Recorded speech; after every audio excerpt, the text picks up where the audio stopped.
Bonjour à tous, nous accueillons aujourd'hui Virginie, Virginie Bourlot de Il n'est jamais trop tard. Donc, est-ce que tu peux te présenter, s'il te plaît? Bonjour Estelle, donc déjà merci de m'inviter sur ta chaîne. Effectivement, je m'appelle Virginie Bourlot, alors je suis coach de vie certifiée.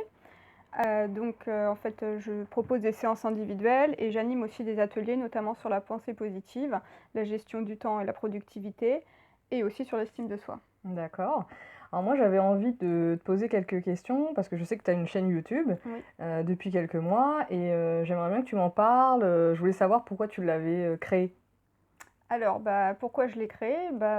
Déjà, c'était parce que j'avais envie déjà de structurer certaines idées. Ouais, Voilà. J'avais aussi envie de partager en fait tout ce qui était les conseils en développement personnel. Au début, c'était plutôt des lectures aussi, hein, des lectures en développement personnel. d'accord. Euh, et aussi, je pense que c'est intéressant d'un point de vue de se confronter aussi à sa propre image.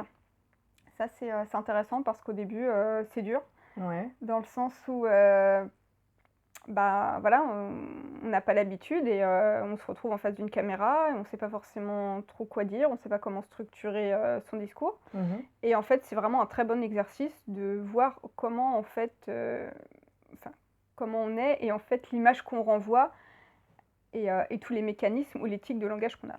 C'est d'accord. important. Ouais, Je trouve que c'est vraiment un bon exercice. ouais. Surtout en plus, moi qui anime des ateliers, je pense que ça m'a beaucoup apporté à ce niveau-là, en fait, de comprendre l'image que je renvoyais et si elle était finalement en adéquation avec l'énergie que je voulais transmettre. Ouais, d'accord.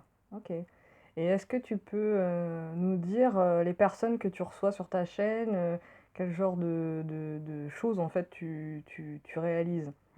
Alors, en général, du coup, les gens quand même qui m'ont fait le plaisir de venir partager leur expérience sur ma chaîne, souvent c'était aussi des coups de cœur, donc des coups de cœur parcours ou des coups de cœur projet. D'accord. Parce que c'est vrai que je fonctionne aussi beaucoup au feeling et au partage humain. Ouais. Notamment, il y a eu par exemple Franck qui est venu parler de son projet donc de plateforme qui s'appelle Mabea, en fait, qui est une plateforme de bonnes actions. Donc ça, je trouve que c'était Mhm. hyper intéressant. Ouais. J'ai eu notamment dernièrement aussi Solveig qui est venue en fait nous parler de son parcours de chanteuse, en fait, qui c'était pour elle une reconversion un peu tardive. D'accord. Donc ça, c'était aussi hyper enrichissant. Et je pense que par la suite, en fait, vu que le nom de la chaîne, c'est Il n'est jamais trop tard, Mhm.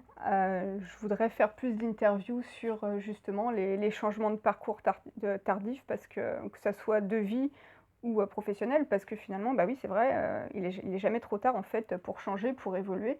Et c'est un peu mon credo, pardon, et c'est un peu aussi mon histoire. Donc quelque part, ça me parle. D'accord. Est-ce que tu aurais un conseil à donner juste du coup à quelqu'un qui voudrait créer sa chaîne mais qui soit n'ose pas ou ne sait pas par quoi commencer? Est-ce que tu aurais un conseil pratique? Je dirais juste le conseil, c'est juste de faire en fait, d'en faire au moins une Mhm. et de la poster. Parce D'accord. que je pense que des fois, on a tendance peut-être à trop mentaliser, à vouloir faire quelque chose de trop parfait.